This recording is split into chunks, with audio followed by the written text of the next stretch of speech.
everyone, welcome to Goats and Jackets, and today I want to talk to you about Jacobi Street.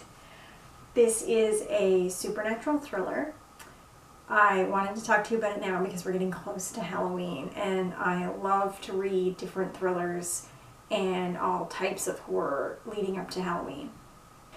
That being said, this book is by no means Halloween specific in any way. This was written and published by Newfoundland author Matthew LaDrew, and full disclosure, I know Matthew.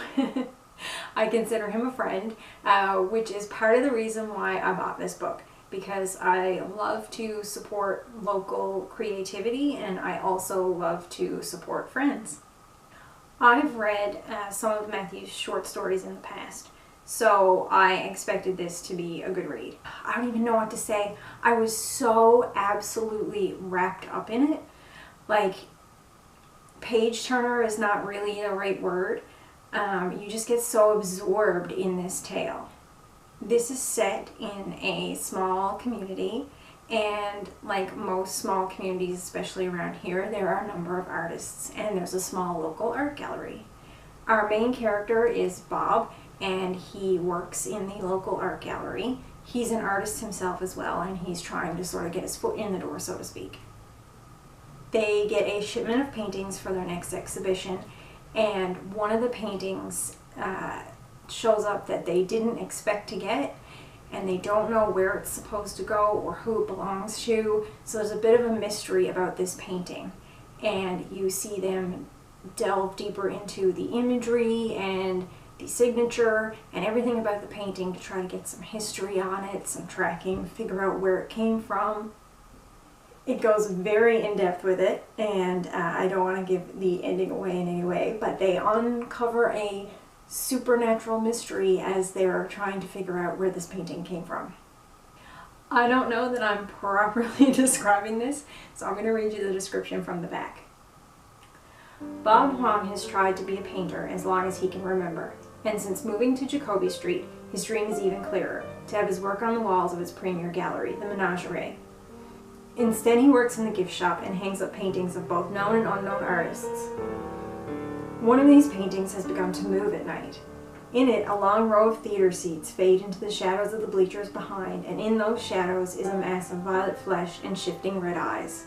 At night, these eyes stare back at Bob, and the menagerie is filled with haunting songs, scant whispers, and the faint sound of a baby crying. Can Bob unlock the mystery of the painting, or will they become part of the exhibit too? This is such a short little book, but it doesn't feel as short as it actually is, and you're so absorbed in it that you read it so fast. He really describes the lives of these characters so well and makes them feel so real. Bob is one half of a mixed-race gay couple, getting to see the dynamic of their relationship together, and you really do get to feel like you get a window into their lives and some deeper understanding of how both of them grew up in different backgrounds and how they relate to each other now, and the couple has such a fun dynamic, and it really helps you root for these guys as they're trying to solve this mystery.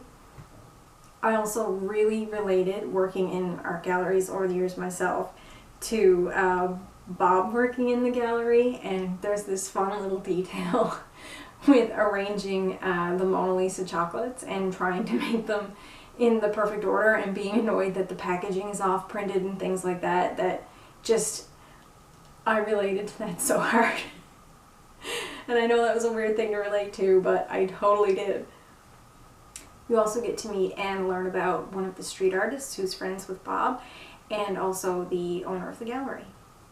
It's a really rich little world, and for how small it is, you really see so much of these people and their lives and how they interact.